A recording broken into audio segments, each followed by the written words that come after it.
An hour later, she called me, whispering, "Is anyone else supposed to be in the house?"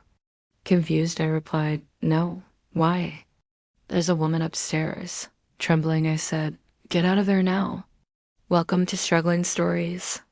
Don't forget to subscribe, share your thoughts, and tell us where you're watching from. Because what you're about to hear isn't just another story, it's a real struggle, one that still haunts me whenever I close my eyes that my name is Sarah Miller. I'm 34, a freelance interior designer living in a quiet suburban neighborhood just outside of Portland, Oregon. After my divorce, I bought this house, an old two-story craftsman with creaky floors, a long staircase, and a silence that felt almost too heavy at night, to help keep up with the housework. I often hired a local cleaning lady named Maria Thompson.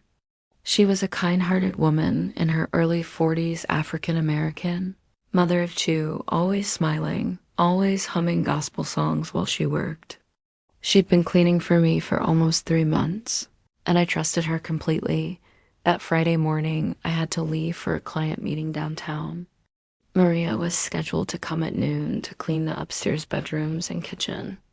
Everything seemed normal until she called me. It was around 1:05 p.m. when my phone buzzed. Her voice was low, shaky, almost whispering. "Miss Sarah," she said, "is anyone else supposed to be in the house?" I frowned, holding the phone tighter. "No, why?"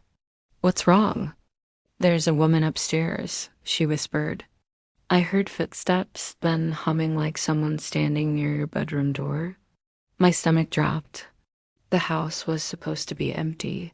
Trembling, I said, "Maria, get out of there now." She didn't respond for a moment. I heard faint sounds, her quick footsteps, the creak of the stairs, her heavy breathing. Then she whispered, I'm leaving, oh my God." SHEs, the call cut off. Racing home, I remember every second of that drive back home. My heart was pounding so hard it hurt. I called her again, no answer. I called the police as I sped through the empty suburban streets. They told me to stay in my car until an officer arrived. When I reached my street, I saw Maria's old blue Honda parked quickly by the curb, engine still running, door wide open. But she was gone. The front door of my house was slightly ajar. I didn't wait. 2 police cars arrived within minutes, lights flashing. They entered first, weapons drawn.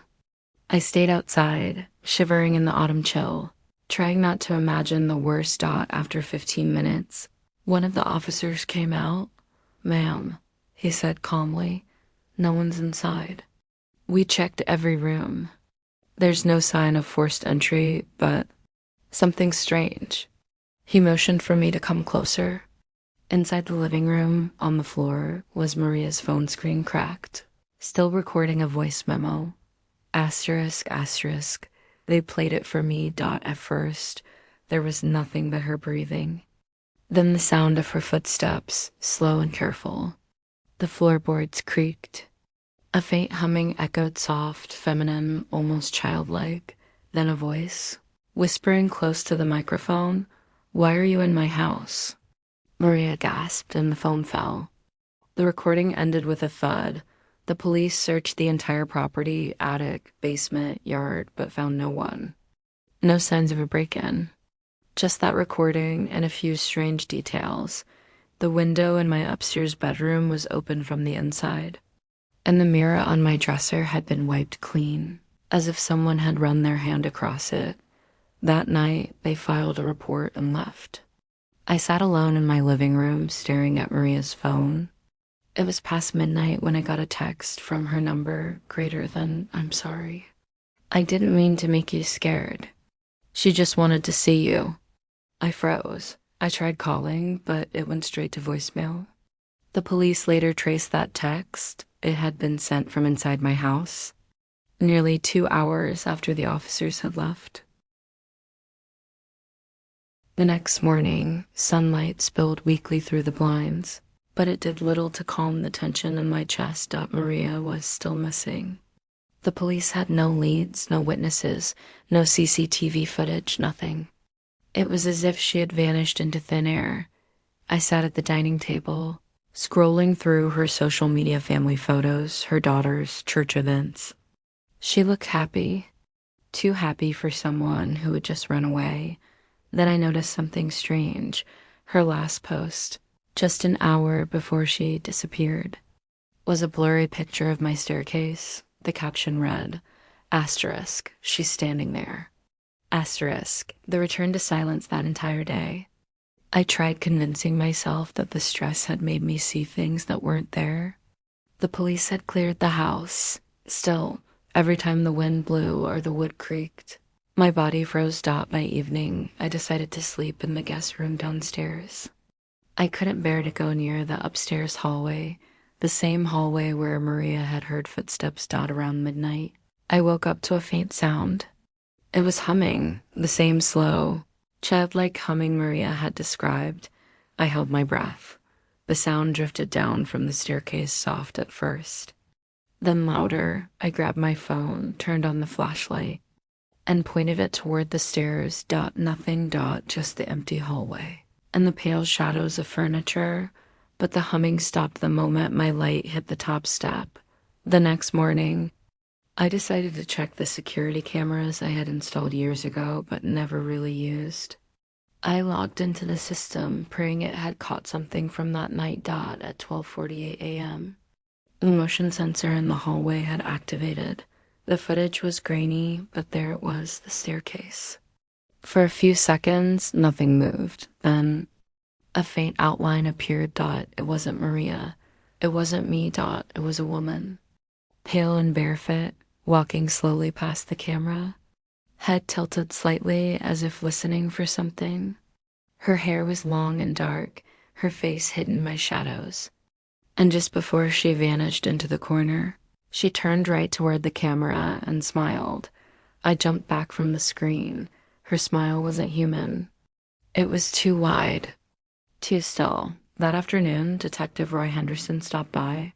He was an older man, patient, polite, but his eyes carried that tired weight cops get after seeing too much. I showed him the footage. He replayed it twice before exhaling. Could be a reflection, he said, trying to sound calm. Or maybe a recording glitch. But it looks like she's there, I insisted. Someone was in my house. He didn't respond, but he asked to check the attic. When he came back down, his face was pale. What is it? I asked. He hesitated. There's a small space behind the attic wall, like an old crawl space. Someone's been staying there. My knees went weak. What do you mean, staying there? He handed me a dusty blanket, a few food wrappers, and my old photograph. It was a picture of me and my ex-husband, taken 5 years ago. The photo had been folded neatly, with a single word scrawled on the back in black marker, greater than mine. That night, I couldn't sleep. I sat in the living room with every light on. The air felt heavy, almost alive, as if the house itself was breathing. Every few minutes, I glanced toward the staircase, expecting to see her standing there. Around 3 a.m., my phone vibrate. Unknown number. One message, greater than she doesn't like you here. My blood ran cold. I typed back, asterisk, who's this?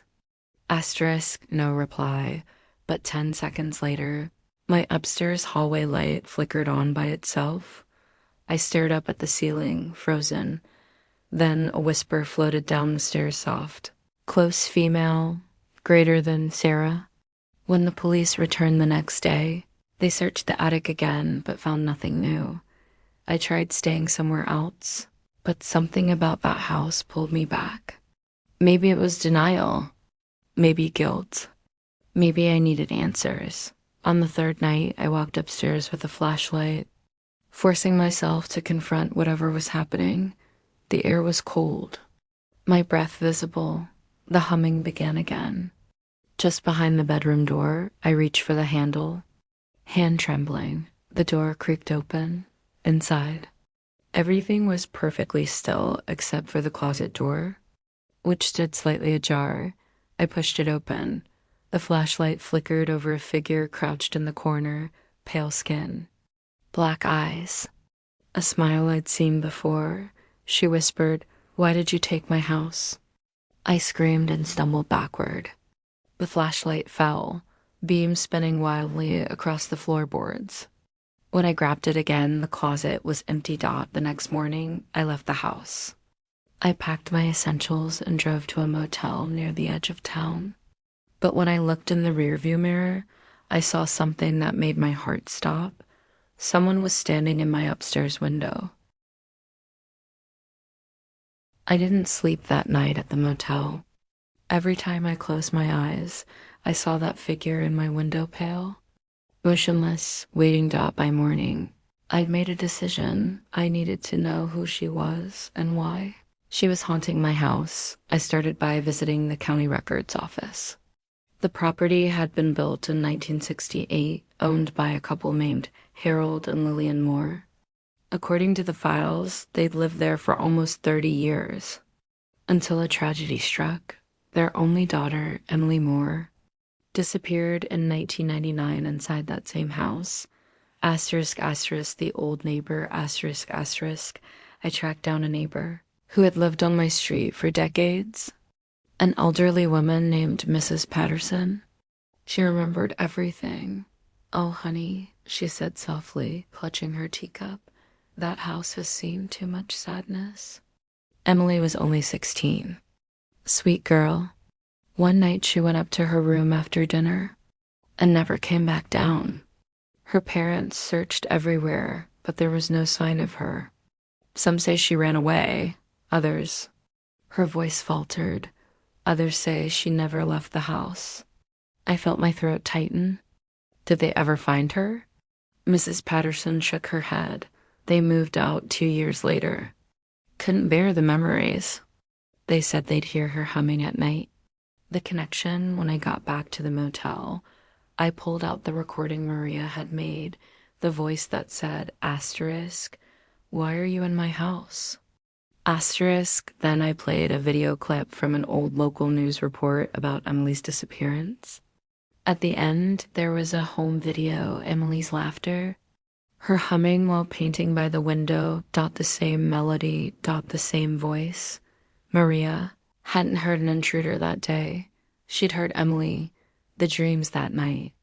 I dreamed of the house again, the same creaking floors, the same hallway, but in the dream, I wasn't alone. A girl stood at the top of the staircase. Wearing a white dress, her long hair covering her face, she turned slowly, and I saw her eyes dark, empty, filled with something I can only describe as pain that had turned to rage. "You took my home," she said.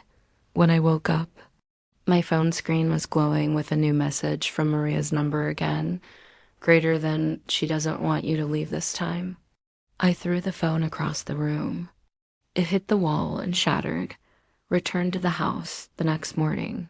I drove back. Maybe it was madness or guilt, or the feeling that if I didn't face her, she'd never let me live in peace. The police couldn't help me, so I went alone.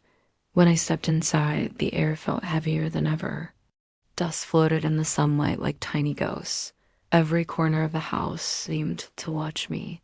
I climbed the stairs slowly, flashlight in hand. The hum began again soft, like someone just behind me. "Emily?" I whispered, no answer. Then, as I reached the top, a door creaked open down the hallway, the attic door. The attic, I pushed it open, heart hammering. The space was colder than before. My breath came out in clouds there, near the crawl space. Was something new, a small box, old and carved with initials. Inside were photos. Dozens of them. All of me sleeping, working, standing by the window. Someone had been taking pictures of me for months. I dropped the box in horror. That's when I heard its soft footsteps behind me. I turned. Flashlight shaking. Maria stood there, but she didn't look like Maria anymore. Her skin was pale, eyes hollow, mouth trembling as if trying to form words. "Maria?" I whispered. "Oh my God, what happened to you?" She lifted a finger to her lips. She's listening. Behind her, the shadows moved.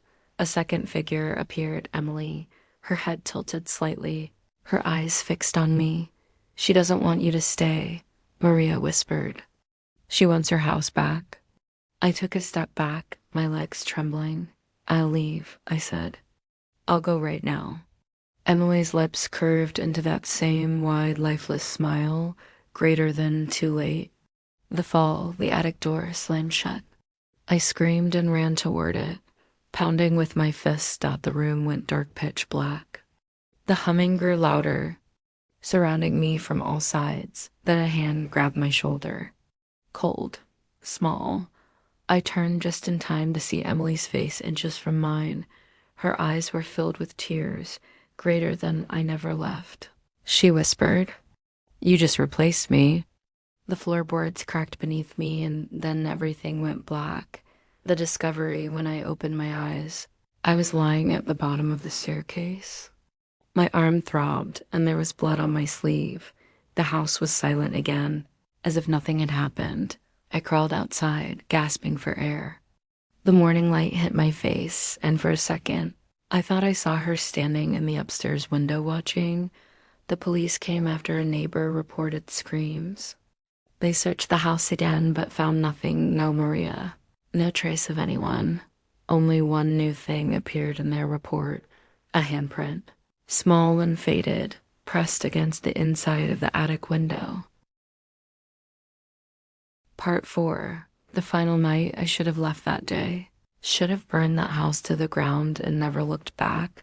But something inside me, maybe guilt, maybe obsession, wouldn't let me walk away. Every night since the fall, I saw her, Emily, standing in the shadows of my dreams, humming softly like a lullaby from another world. Sometimes she smiled, sometimes she cried, but she never stopped watching. The police told me to sell the place, my friends. Begged me to move, but I couldn't. Not after what happened to Maria, not after what I'd seen. I had to know the truth, and the truth was waiting for me in that house. Asterisk, asterisk. The return, asterisk, asterisk. It was raining that night, hard and relentless. The sky was bruised with thunder, the streets drowned in reflections of streetlights. I drove through it all, headlights cutting through sheets of rain, until the old house appeared at the end of the road. Dark and silent, like a living thing waiting to breathe again. When I stepped inside, the air smelled of dust and something metallic blood. Maybe faint but familiar. I turned on my flashlight. The walls were damp. The pictures on the staircase all tilted slightly, as if someone had touched them. I whispered, "Emily, I know you're here." No answer. Just that slow, soft humming drifting from upstairs. The basement door this time. Instead of going up, I followed the sound down. The basement door was open. A place I'd never dared to enter before. It was darker than I remembered. The air thick and cold like a crypt. Water dripped from pipes, echoing like footsteps. As I reached the bottom, I saw something I'd never seen before. A second door built into the wall, sealed with rusted bolts. The wood around it was newer, like it had been replaced years ago. I pushed it. It creaked open with a scream. Behind it was a small room. Inside, an old iron bed, a broken doll, and on the wall, names, carved into the concrete. Dozens of them. At the center, one stood out, written over again, greater than Emily. I froze, and then I heard breathing behind me. The confrontation. I turned slowly, and she was there, Emily, pale, barefoot, wearing that same white dress.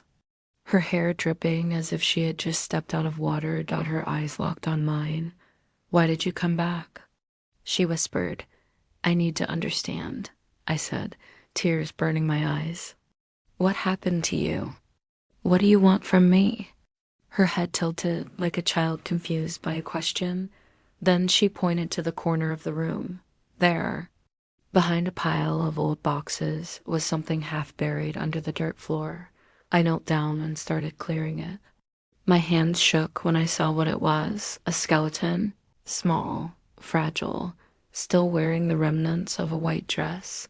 Her white dress. I covered my mouth, choking on tears. Oh my God. Emily. She knelt beside me, her translucent hand hovering just above her own bones. Her voice broke like static through a radio. He locked me here. Daddy said I was sick. He said I'd ruin everything. But I didn't do anything wrong. I just wanted to sing. Her face twisted in sorrow and rage. He buried me here, and then he told everyone I ran away. The truth unveiled, I felt my heart ripping apart. I'm so sorry, I whispered. No one knew. You didn't deserve this. Her expression softened for a moment. Then, almost sadly, she said, You do now. You live in my house. You took my room. You hear my song. I didn't know. I cried. I'll leave.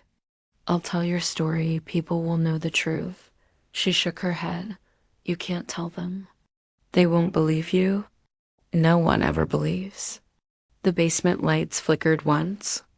Twice dot, then everything went black dot in the dark. Her voice filled the room, greater than you'll stay with me. The possession, I don't remember how long I was unconscious. When I woke up, I was lying on the floor near the staircase again.